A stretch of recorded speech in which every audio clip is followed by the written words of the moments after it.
জয় ভগবান কৃষ্ণ। আগামী বুধবার এবং বৃহস্পতিবার 17 সেপ্টেম্বর এবং 18 সেপ্টেম্বর ভাদ্র মাসের শেষ এবং অন্যতম ইন্দ্রিয় একাদশী। এই দিন ভুল করে খাবেন না এই 3টি সবজি। নানান রোগব্যাধি, আর্থিক কষ্ট, অকারণ অশান্তি এবং সংসারে দুর্ভাগ্য আসবেই। সনাতন হিন্দু শাস্ত্রে ভাদ্র মাসের কৃষ্ণপক্ষের ইন্দ্রিয় একাদশী তিথিকে অত্যন্ত পবিত্র দিন হিসাবে দেখা হয়। এ বছর পিতৃপক্ষ চলাকালীন সংক্রান্তি, বিশ্বকর্মা পুজো এবং মা মনসা পুজোর মহাযোগের দিনে এই একাদশী পড়েছে।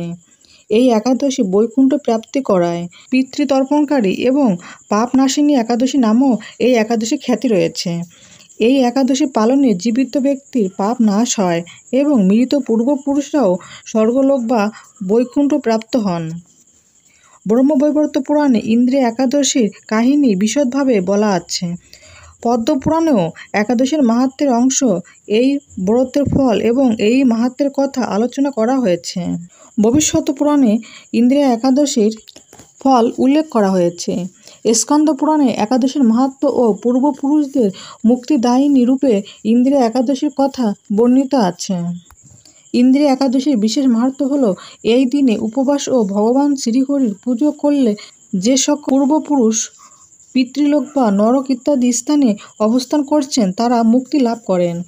এই দিনই ভক্তরা শ্রীকৃষ্ণের নাম স্মরণ, উপবাস ও দান ধ্যান করলে জীবনের নানান দোষ, দুঃখ ও দারিদ্রতা দূর হয় এবং শেষে বৈকুণ্ঠ লাভ হয়। সনাতন হিন্দুদের প্রধান ধর্মগ্রন্থ মহাভারতে বলা হয়েছে, ইন্দ্রিয় একাদশী ব্রত করলে অশ্বমেধ যজ্ঞের সমান ফল লাভ হয়। বিশ্বাস করা হয়, এই পিতৃপক্ষে ইন্দ্রিয় একাদশী যথাযথভাবে পালন করলে পূর্বপুরুষরা সন্তুষ্ট হন এবং ভক্ত সংসারের শান্তি, সমৃদ্ধি ও মুখ্য ফল প্রাপ্ত হয়। ইন্দ্রিয় একাদশীর দিন বিভিন্ন ধরনের পুজো এবং জ্যোতিষশাস্ত্র ও তন্ত্রশাস্ত্র মতো নানান ক্রিয়া করা হয়। জ্যোতিষশাস্ত্র এবং বাস্তুশাস্ত্র মতো বাস্তুদোষ ও গ্রহদোষের প্রতিকার, স্নান ও দান করার জন্য ইন্দ্রিয় একাদশী দিনটি বিশেষভাবে গুরুত্বপূর্ণ। নমস্কার বন্ধুরা, আজকের এই নতুন পর্বে আপনাদের সবাইকে জানাই আন্তরিক শুভেচ্ছা ও স্বাগত। আজ আমরা জানব ইন্দ্রিয় একাদশী সম্পর্কে এক বিশেষ তথ্য, যা স্বয়ং ভগবান কৃষ্ণ পাণ্ডবদের উদ্দেশ্যে বলেছিলেন। তিনি জানিয়ে দেন, এই বিশেষ দিনে 3টি সবজি একদমই খাওয়া উচিত নয়, কারণ এই 3টি সবজিগুলি খেলে পরিবারের সদস্যদের উপর নেমে আসতে পারে নানান রোগ, স্বাস্থ্য সমস্যা, আপনার ভালো কাজ বা ভালো কথা লোকেরা ভুল বুঝবে এবং রোজগারের টাকাও খরচ হয়ে যাবে। অকারণে জীবনে দেখা দেবে অশান্তি, আর্থিক ক্ষতি ও চরম দুর্ভাগ্য। বন্ধুরা, আপনি যদি ইন্দ্রিয় একাদশী ব্রত পালন নাও করেন, তবুও এই দিনে শাস্ত্র মেনে নিষিদ্ধ এই 3টি সবজি এড়িয়ে চলা একান্ত জরুরি, কারণ এইগুলির সঙ্গে জড়িত রয়েছে বাস্তুদোষ, যা ধীরে ধীরে সংসারে নেগেটিভ শক্তির জন্ম দেয়। তাই আসুন শাস্ত্রের এই উপদেশকে আমরা শ্রদ্ধা করে মানি এবং নিজেদের পরিবারকে রাখি সুস্থ ও সুরক্ষিত। ভিডিও শেষে জানাবো এই দিনে কোন কোন 3টি সবজি নিষিদ্ধ এবং এর সঙ্গে আমরা জানবো এই দিনে কি কি খাওয়া যাবে। এছাড়াও আমরা জেনে নেব ইন্দ্রিয় একাদশীর 4টি বিশেষ শক্তিশালী উপায় বা টোটকা। এই দিন যে বিশেষ উপায়গুলি করলে আপনার সংসারে সুখ ও সমৃদ্ধি আসবে এবং আয় উন্নতি বৃদ্ধি করবে। ভারতীয় পঞ্জিকা অনুসারে 16 সেপ্টেম্বর 2025 মঙ্গলবার রাত 12:24 একাদশী তিথি শুরু হচ্ছে এবং 17 সেপ্টেম্বর বুধবার রাত 11:40 পর্যন্ত একাদশী থাকবে। 17 সেপ্টেম্বর বুধবার স্মার্তম ও গোস্বামী মতে ইন্দ্রিয় একাদশী পালিত হবে এবং 18 সেপ্টেম্বর বৃহস্পতিবার সকাল 5:37 থেকে সকাল 9:30 মধ্যে একাদশীর পালন করে নিতে হবে এবং 18 সেপ্টেম্বর বৃহস্পতিবার নির্বাক মতে ইন্দ্রিয় একাদশীর উপবাস পালিত হবে। নিম্বাক মতে পালনের সময়টা হলো 19 সেপ্টেম্বর শুক্রবার সকাল 9:30 মধ্যে। বন্ধুরা, পুরাণে বলা হয়েছে, প্রাচীনকালে মাহেশমতি নামে এক নগরে ইন্দ্রসেন নামে এক পরাক্রান্ত ও ধর্মপরায়ণ রাজা রাজত্ব করতেন। তিনি ছিলেন বিষ্ণু ভক্ত এবং প্রজাদের অত্যন্ত স্নেহ করতেন। একদিন রাজা রাজ্যসভায় রাজকর্ম পরিচালনা করছেন।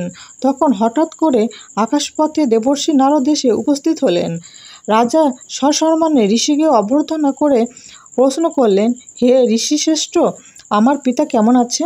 তিনি তো বহুদিন পূর্বেই লোক ত্যাগ করেছেন।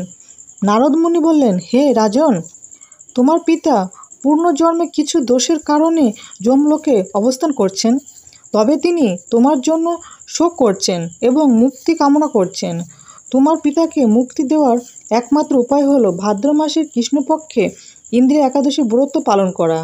তুমি যদি একাগ্র চিত্তে এই ব্রত পালন করে তার ফল পিতাকে দান করো, তবে তিনি মুক্তি লাভ করে বৈকুণ্ঠ গমন করবেন। দেবর্ষি নারদের উপদেশ শুনে রাজা ইন্দ্রসেন অত্যন্ত আনন্দিত হলেন এবং ভাদ্র মাসের ইন্দ্রিয় একাদশীতে তিনি ভগবান বিষ্ণুর পুজো, নামস্মরণ ও দান ধর্ম করলেন। উপবাস থেকে সারা রাত জাগরণ করলেন এবং দ্বাদশীতে ব্রাহ্মণ ভোজন করিয়ে ব্রত সমর্পণ করলেন। ব্রত শেষ হতেই দেবদূতরা এসে জানালেন, হে রাজন, তোমার ব্রতের ফলে তোমার পিতা মুক্তি লাভ করেছেন। তিনি এখন যমলোক থেকে বৈকুণ্ঠ ধামে গমন করেছেন। রাজা ইন্দ্রসেন তখন অসীম আনন্দ লাভ করলেন এবং আজীবন বিষ্ণুভক্তি ও একাদশী পালন করে ধন্য হলেন।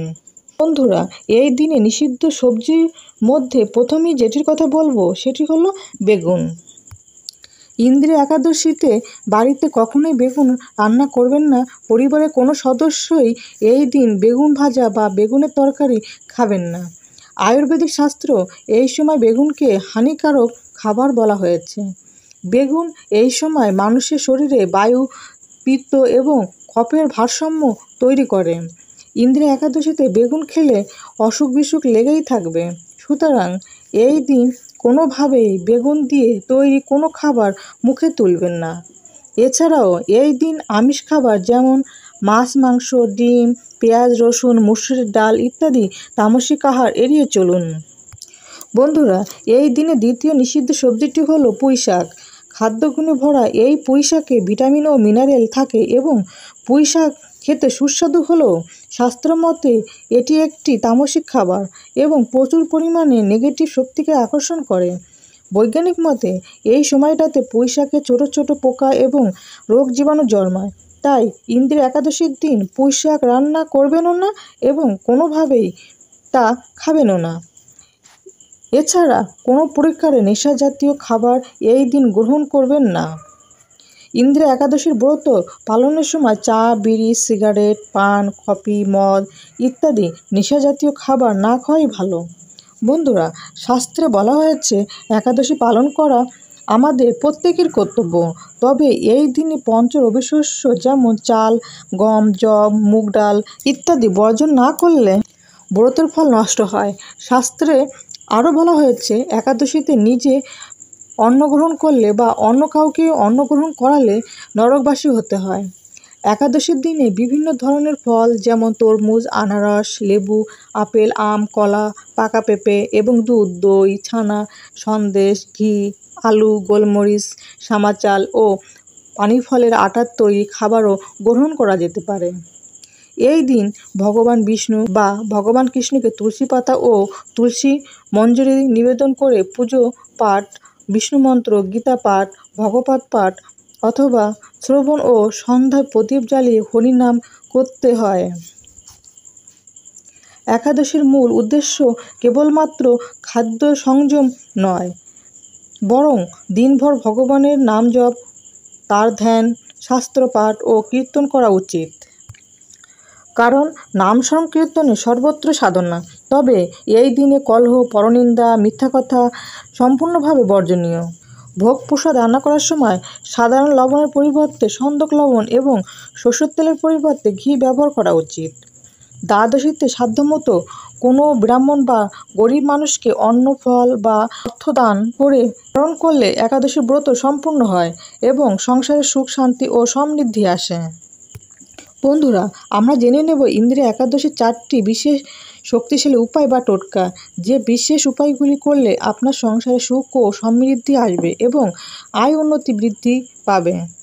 উপায়টি হলো ইন্দিরা একাদশীর রাতে ভগবান নারায়ণের সামনে একটি শ্রীফল বা বেল ও 5টি পান পাতা রেখে পুজো করে পরের দিন তা দান করুন।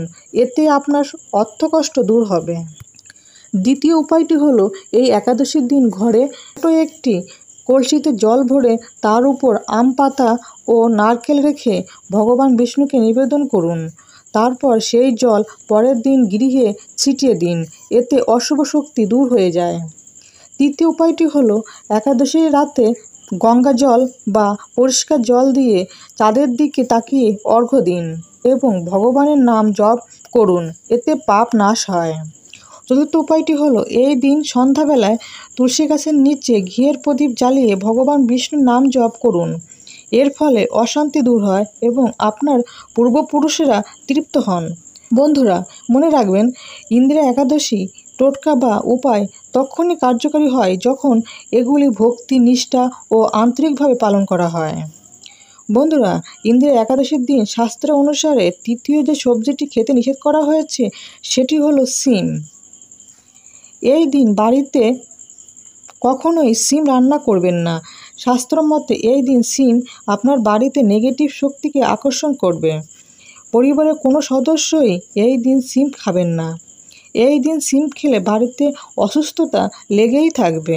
সুতরাং ইন্দিরা একাদশীর দিন কোনোভাবে শিম ভাতে বা শিমের তরকারি মুখে তুলবেন না। এছাড়া ইন্দিরা একাদশীর দিন চুল, দাড়ি কাটা তথা ক্ষৌরকর্ম ও নখ কাটা নিষিদ্ধ। বন্ধুরা, আশা করি ভিডিওটি আপনাদের কাছে সামান্য হলেও উপকারে আসবে। ভগবান কৃষ্ণ, মা লক্ষ্মীর কৃপায় আপনার সবাই ভালো থাকুন, সুস্থ থাকুন, এই প্রার্থনা করি। আজ তাহলে এখানে সমাপ্তি করলাম। জয় ভগবান কৃষ্ণ, জয় মা লক্ষ্মী, জয় মা একাদশী মাতা।